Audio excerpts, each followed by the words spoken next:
ছোট্ট সংসারটা দেখতে দেখতে বড় হয়ে যাচ্ছে। আমি যে বাড়িতে থাকি একদম প্রথম দিন যেদিন যাই সেদিন মাত্র 2 থেকে 3টা জিনিস বাদে আমার বাসায় কিছুই ছিল না। হ্যালো এভরিওয়ান, আসসালামু আলাইকুম, ওয়েলকাম টু শিনফাস creation and also welcome to my another blog. আজকে যাচ্ছি আরো একটা নতুন জিনিস বাড়িতে নিয়ে আসতে। তবে এটা আমি কিনতে যাচ্ছি না, আমার চাচু এবং কাকুলাম্মা আমাকে গিফট করবে। আমি অনেক বেশি এক্সাইটেড ছিলাম। আজকে আমি যাচ্ছি ওয়াশিং মেশিন কিনতে। আর এক্সাইটেড থাকার কারণ হলো কাপড় ধোয়া অনেক বেশি ভেজাল লাগে আমার কাছে। ফার্স্টে আমি শোরুমে ঢুকে সব প্রোডাক্ট গুলো ভালোভাবে দেখছিলাম এক নজরে কি কি আছে। এখানে অনেক টাইপের ওয়াশিং মেশিন ছিল, কিন্তু আমি নেব সিঙ্গারের 8 কেজি ওজনের একটা ওয়াশিং মেশিন। তবে 8 কেজি ওজনের ওয়াশিং মেশিন ছিল না, তাই 7 কেজিটাই নিলাম। এটার সাথে দেখছি আবার একটা লিকুইড ফ্রি আছে। আর সিঙ্গারের 7 কেজি ওজনের ওয়াশিং মেশিনের ভিতরে দুটো ভ্যারাইটি ছিল। একটার দাম ছিল 30,000 আর একটার দাম ছিল 31,000। আমি ওনাদেরকে জিজ্ঞাসা করাই ওনারা বললো যে দুইটাই নাকি একদমই সেম, কোনো তফাৎ নাই। ডিজাইন একটু কম বেশি, তাই দামও একটু কম বেশি। এরপর যেটা 31,000 টাকার ছিল আমি সেটাই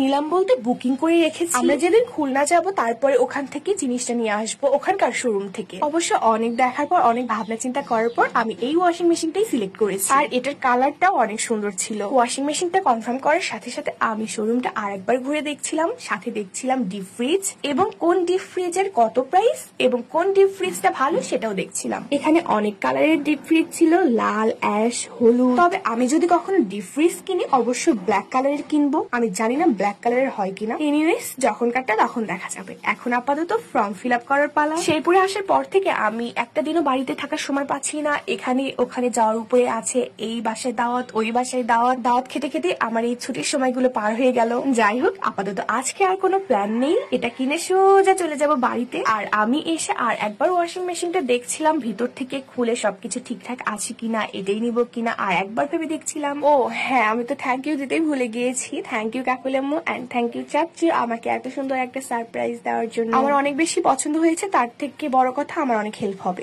ওকে দেন, আল্লাহ হাফেজ সবাইকে।